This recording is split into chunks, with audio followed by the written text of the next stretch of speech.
This is Future Proof, the show that packs your brain for the future.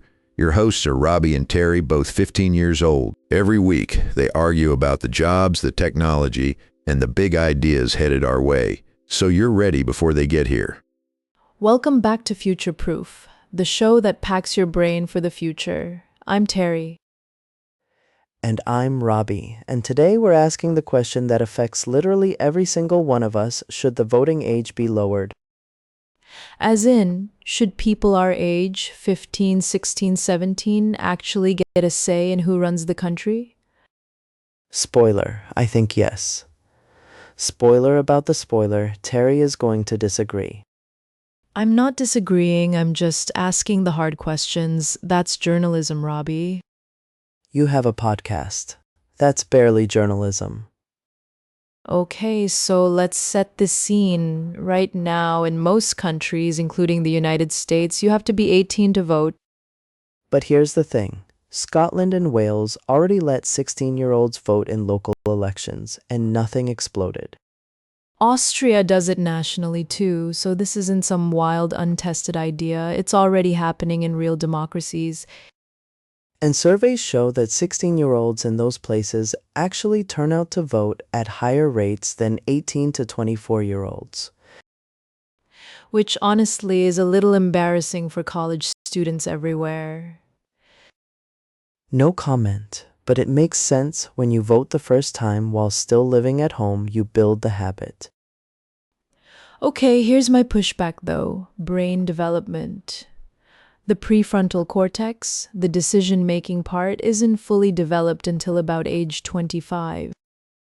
Right. But neither is mine at 40, based on some adults I've observed. Fair, but the science does say teenagers are more susceptible to peer pressure and impulsive choices. And yet we let teenagers drive 2,000-pound metal machines at 16, which seems way more dangerous than filling in a ballot. That is an extremely good point that I wish you hadn't made. I have them occasionally. So the brain argument cuts both ways. We trust teens with cars, with jobs, with paying taxes in some cases. Exactly. In the US, minors who work pay full income taxes but have zero say in how that money gets spent. Taxation without representation.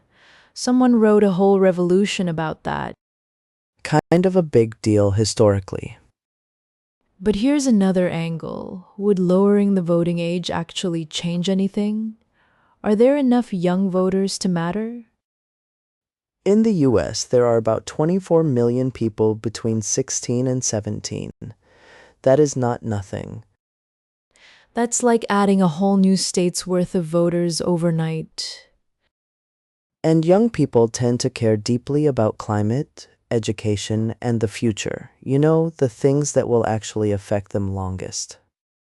Which makes sense because a policy made today might still be running when we're 50. Meanwhile, some of the people voting on it won't be around to see the consequences. I'm just saying. Okay, that sounds harsh, but it's statistically true. I prefer the term mathematically honest. On the other side, though, some people argue that lowering the age opens the door to manipulation by parents or schools. But 18-year-olds are influenced by their colleges and social media, so that ship has kind of sailed. Nobody is immune to influence. That's just called being a person in a society. Exactly. The question isn't whether you're perfectly independent, it's whether you're capable of forming a real opinion. And research from the British Youth Council found that young people's political knowledge actually increases sharply around age 15 and 16.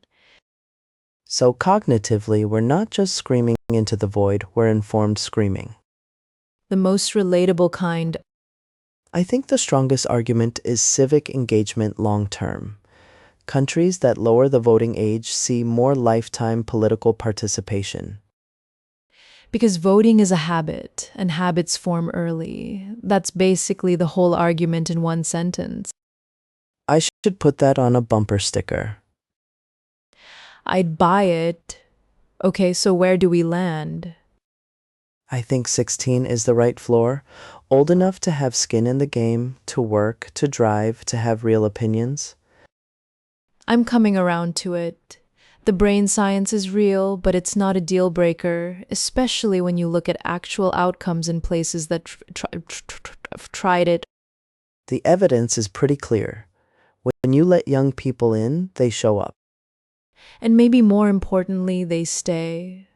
That's the future proof part. Exactly. Let's build voters early. Let's build a healthier democracy. That's the deal. This has been Future Proof. I'm Terry, he's Robbie, and we'll keep asking the questions nobody else wants to hand to a 15-year-old. Which is honestly their loss. Thanks for listening, and we'll see you next week on Future Proof.